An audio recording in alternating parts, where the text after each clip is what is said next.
नूरपुर विधानसभा क्षेत्र जो कभी कांग्रेस का गढ़ माना जाता था, उस गढ़ को तोड़ने में कामयाब हुआ है जो युवा नेता है इस वक्त वन मंत्री जो है उन्हें प्रदेश सरकार ने बनाया है। राकेश पठानी सर, सबसे पहले आपका स्वागत है। बहुत धन्यवाद जी, थैंक यू सो मच। किस तरह देखते हैं, पहले आज़ाद तौर पर जो है आपने कांग्रेस के गढ़ को तोड़ा, फिर बीजेपी में शामिल होकर अब मंत्री पद जो है 2-2.5 साल के लंबे अंतराल के बाद जो है आपको मंत्री पद मिला।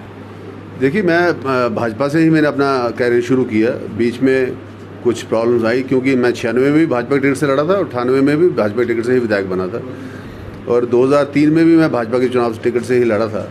7 में और 12 में कुछ थोड़ी बहुत परिवार के बीच में मनगढ़ंत था, जिसमें एक चुनाव मैंने आज़ाद जीता और एक चुनाव आज़ाद थोड़े से वोटों से हारा। 17 में फिर भाजपा ने टिकट दिया, फिर जीता और अब भाजपा ने मंत्री बनाया है। मैं एक समर्पित सिपाही हूँ। 92 में भी और 90 में अयोध्या के मंदिर के लिए मैं 2 बार अपनी गिरफ्तारी दे चुका हूँ। इसलिए ये बोलना कि मैंने आज़ाद से शुरू किया वो ठीक नहीं होगा। मैं हमेशा जन्म से शुरू से ही भारतीय जनता पार्टी के साथ कार्य करता रहा हूँ।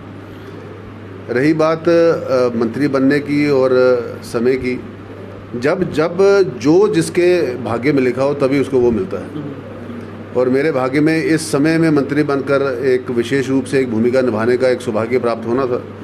शायद मैं शुरू में मंत्री बन जाता तो ये सौभाग्य प्राप्त नहीं होना था। पहले ही विधायक आप बीजेपी में हैं, जो विधानसभा में अपनी ही सरकार से जो है सवाल पूछते हुए भी नज़र आते हैं। नहीं, यहाँ मैं आपको थोड़ा सा क्रेडिट करूँगा जी। मैंने कभी इश्यूज़ को डाइल्यूट नहीं किया और कभी करप्शन पे या किसी विषय पे कंप्रोमाइज़ नहीं किया। और अगर मैंने किसी बात पे सरकार को कटखड़े पे खड़ा किया तो मैंने कटखड़े पे खड़ा नहीं किया। वो एक मीडिया का एक लैंग्वेज है। मैंने एक रियल पिक्चर को प्रेजेंटेशन देने के माध्यम से विधानसभा का जो सबसे बड़ा फोरम होता है उसका उपयोग किया कि ये नहीं, ये ठीक रहेगा तो ऐसा होगा। अगर मैंने टांडा मेडिकल कॉलेज में पढ़ा तो मैंने एक पेशेंट के रूप में बोला कि भाई ये चीज़ वहाँ पे नहीं मिल रही है। मैं अगर भाजपा का विधायक और मैं बोलूँ नहीं सब कुछ बहुत ठीक और पब्लिक नीचे रो रही हो तो क्या वो मेरी भूमिका ठीक रहेगी? Tanda medical college, Shimla medical college, बहुत इंप्रूवमेंट्स हुई हैं पिछले 2-2.5 साल में। विपिन परमार जी ने बहुत बढ़िया काम किया, सारी सरकार ने बढ़िया काम किया।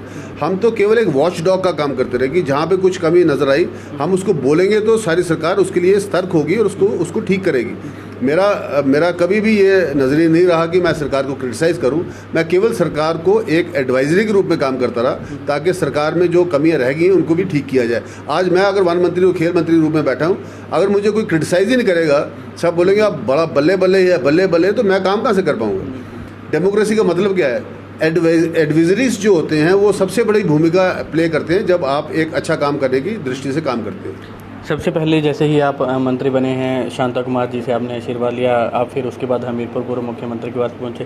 किस तरह देखते हैं, क्या शुरुआत जो है एक नई शुरुआत के तौर पर? मेरा 28-30 साल का कैरियर है। अगर मैं अपने पूरे कैरियर पे पीछे नज़र घुमाऊं तो आज सबसे वरिष्ठ नेता शांता कुमार जी हैं। इसलिए मैं शांता जी के पास आया। उनके बाद 2 बार के मुख्यमंत्री रहे धूमल जी, और वो बहुत वरिष्ठ हैं। उनके बाद मैं वरिष्ठता में उनका नंबर लगाता हूँ और वो हैं, और उन्होंने प्रदेश को 2 बार बहुत बढ़िया तरीके से लीड किया है। हम उनके पास भी गए, उनके चरण स्पष्ट किए, उनसे भी आशीर्वाद लिए। अब मैं रास्ते में था जब हमें अपॉइंटमेंट मिली 4 तारीख की नड्डा जी से, पर क्योंकि वहाँ राष्ट्रीय अध्यक्ष जी जो हैं अमित शाह जी के कॉन्टैक्ट में थे और उन्हें 2-3 दिन का क्वारंटीन के लिए एडवाइस किया गया, तो हमें चंडीगढ़ से ही वापस आना पड़ा इस उपलक्ष्य में कि मैं उनका भी आशीर्वाद ले जाऊँ। मैं सतपाल सत्ती जी का भी आशीर्वाद लेकर आया हूँ। हम जितने प्रमुख, मैं बिंदल जी को भी मिलकर आया हूँ जो हमारे पूर्व में अध्यक्ष रहे। कोई ऐसी बात नहीं, क्योंकि ये एक ऐसा दौर भारतीय जनता पार्टी का आप देख रहे हैं जहाँ पे कोई दुकानदारी नहीं है, कोई गुटबाजी नहीं है। हमने बहुत लंबा समय ऐसा देखा जहाँ पे छोटी छोटी गुटबाजी हमेशा और स्वाभाविक रूप से हर राजनीतिक दल में होती है।